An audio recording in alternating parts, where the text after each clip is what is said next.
y'all. It is Hope at Crafty Hope, and I am working on a project for the Art Elements Theme Challenge. The theme for October is Gothic, and for some reason I got stuck on Gothic architecture. I found that I really love the arches and spires and all the little things, those little amazing details that you see on a lot of like churches and stuff like that. And so I decided I wanted to do an art journal page featuring some of that architecture. In particular, I found this image on, oh, what is it, Unsplash, that had this beautiful like hallway through some of those Gothic arches. So I'm going to use an image transfer technique in my art journal. So this art journal here is an old Bobbsey Twins book that I have been working through for a long time, and I'm starting off here by adding some collage, just using my Uhu glue stick, and I've got some music paper and dictionary paper, and that I believe is some coffee dyed deli paper that I did some stamping with India ink on with some of my hand carved stamps, and that's a paper bag that I kind of did the same thing with. So I'm just using some random bits. I think I also bring in a piece of some Japanese washi, which means paper. No, sorry, gami means paper. Anyway, some washi paper, which is like a thin tissue paper that I'm going to put there in that middle spot. I'm sorry, I'm saying a lot. I don't know what's going on. I rushed to get this page done. I had printed out the pictures of the arches forever ago at the beginning of the month after I saw what the theme was, and just didn't get around to doing anything. So it's like 2 days before I want to do the reveal for this, and I hadn't done it. So I'm kind of rushing through this a little bit, and somehow this video, even with me speeding it up, is still like 17 minutes long. So I've got all my collage down, and I've got a little bit of Dina Wakley gesso that I'm just kind of, so I just kind of randomly smushed it on there. And I have got a brayer, and I am just rolling over it. Now I'm really kind of just doing this to make those papers there a little more cohesive and less kind of all over the place. That's all I'm doing, is bringing these little pages together. I think I'm going to get a little bit more gesso there and try to get a little bit in the middle, because that really stood up. The brayer didn't get in there real good. And then I'm going to dry this real quick with my heat gun. Now, once that gets dry, I've got my picture, and I just printed, like I said, I think I got this, I think the name of this site is called Unsplash, yeah, and I think I just searched for Gothic or Gothic architecture or something like that, and found this picture, and sized it. At the beginning of the video here, I showed several different sizes I had made. This is the size I decided was good for this page, and I printed it out on my laser printer. Now I'm using Liquitex Matte Gel Medium and just spreading it a little thick on the front of this picture that I printed out. And then I am going to put it, I really thought I was going to put it on that right page, but then once I got everything done, it kept telling me to put it on that left page. So I'm going to flatten that out real good using my brayer, using a credit card, and just get that down. And then I'm going to leave it to dry, y'all. I left it for like half an hour because I had to run into town. And so when I came back, I got some hot water. And I'm just getting that hot water on the back of that piece of paper I have stuck down there. And I'm starting to use my finger, and I've got a magic eraser there. And I started to use that, but I was afraid that was going to be a little too aggressive and maybe pull up some of the stuff from underneath it. So instead, I'm just going to use my finger and pull this up. Now, I'm going to fast forward through this. I do go through this process twice. All you're basically doing is lifting the paper from your surface and trying to leave the inked image there. So I'm going to speed this up so you can see that, yeah. Oh, I thought I sped it up. I sped it up, it didn't go as fast as I thought it would. And I'm just pulling up all of that paper. And I do it twice because the first one never gets all of that. You end up with kind of a milky image once it dries. And so I pulled this up, let it dry, and did it again. Now I'm coming back in with some light molding paste and a stencil. I think that's a Prima Marketing stencil, Finnabair stencil. I can't be sure, but I'm just going based on what the color and shape of that is. And just getting some of that light molding paste down in a couple places. I wanted a little bit of texture to this because I've got that architecture thing going on, so I want it to feel very textural. That's Yeah, I think I'm crossing my words there, but anyway, I wanted a lot of going on in this page. So I'm going to put down the stencil with just my little palette knife, and then I'm going to come in with some crackle paste as well. I am using the Deco Arts Media crackle paste. I will try to leave a link to the products that I use below if I can find them. If not, I'll try to at least list them so maybe you have them or whatever. So, again, I'm using a palette knife, and y'all, I really hate how clumpy it got right there in that top area, and I covered up some of my arches, but that's okay. It ends up working out fine in the end. Now, the thing about crackle paste, I'm just moving on here. Let's move past the glumpy and stop worrying with it. You see, I'm going to fiddle with it far too long. But the thing about crackle paste is once you get it down, you really want to let it air dry. If you try to heat dry it, the crackles just don't come out as well. And yeah, there's why I mess with it so much that but it's going to be fine in the end. So anyway, let it air dry so that your crackles look really good. And the thicker you put on crackle paste, the bigger your cracks. So where it's fairly thin on the page, you're going to have little bitty tiny cracks. So there's my tips on crackle paste. So I'm scraping all that on there, getting it as random as I can, and I left it to dry probably another half an hour and worked on something else. Now that is some coffee left over from the morning that had been just sitting still in the coffee pot, and I decided I was going to use it in this page.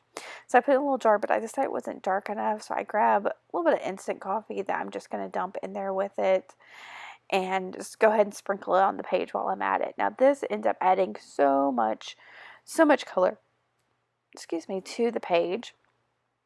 And the little bits of coffee ended up drying on the page and gave it kind of like a sandy, salty look, which is fabulous. And yeah, so I'm trying to make sure I get into some of the crackle of the crackle paste as well as into all of that texture from the stencil.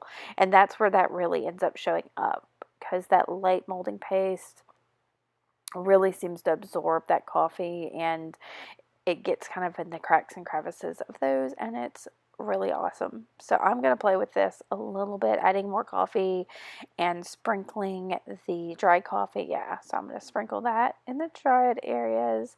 And this coffee technique really gives the page some age to it. It makes it feel old, and I mean the crackles help that too, but I think the arch as well kind of gives it this mysterious old feel. And I'm, like I said, I wanted to go with the Gothic theme, and which is an old style, so everything had to feel kind of old. So that's why I'm going with these techniques.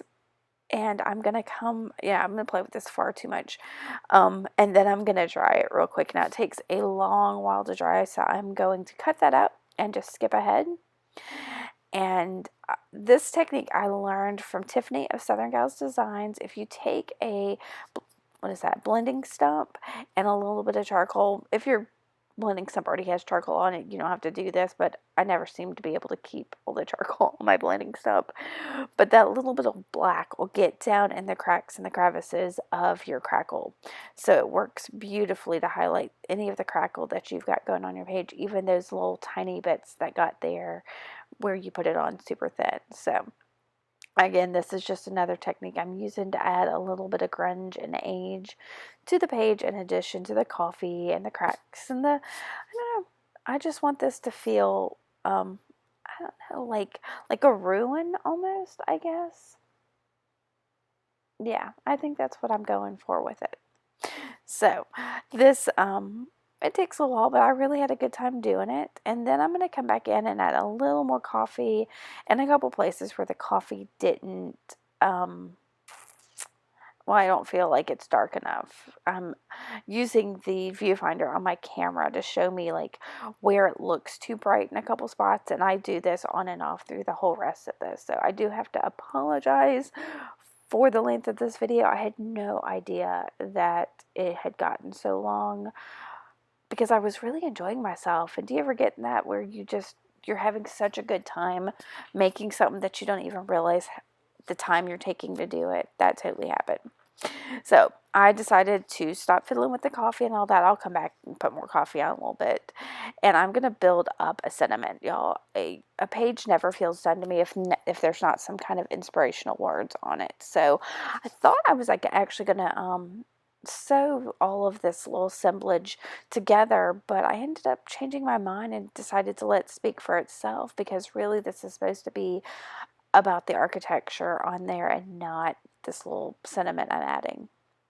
So I've got a piece of coffee dyed, I don't even know, it's an old tablecloth or something, I think, and then some black construction paper and some lace I'm going to pull in here, which is also coffee dyed, and then my sentiment. Now this sentiment it's a bunch of words that I felt personally connected to that I typed up and printed out. I will try to share the PDF of those words below. So if if it touches you in some way and you want to just print it out, I'm going to share that for you. So that'll be below. And what did I say?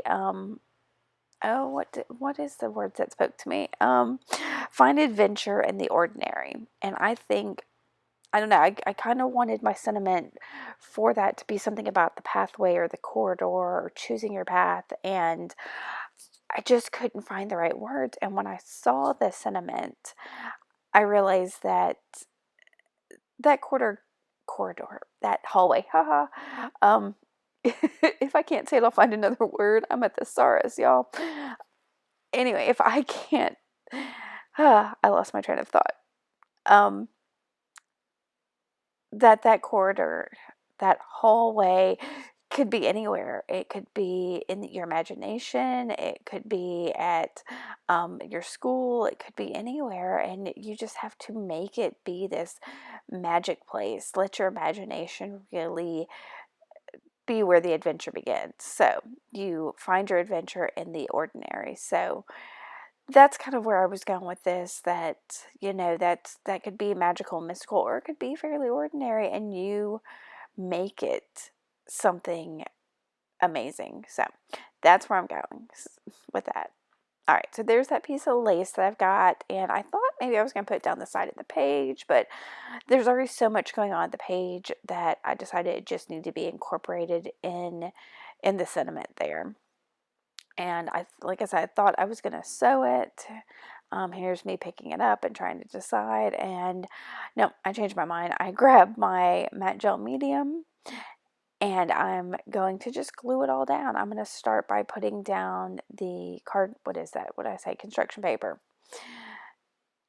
And the reason I'm using the matte gel medium is because a lot of times with fabric, that heavier surface doesn't stick real well with other mediums, like just a glue stick or whatever. So, and then I've got the lace on top of that. So it was just best to go ahead and pull out the gel medium and keep using it. And that's what I really love about gel medium. It's got so many uses. So I can use it as a glue like this, or use it as for an image transfer. You can also mix it with acrylic paints to make them more of a glaze and things like that. So gel medium's, kind of a magic do all for art journaling.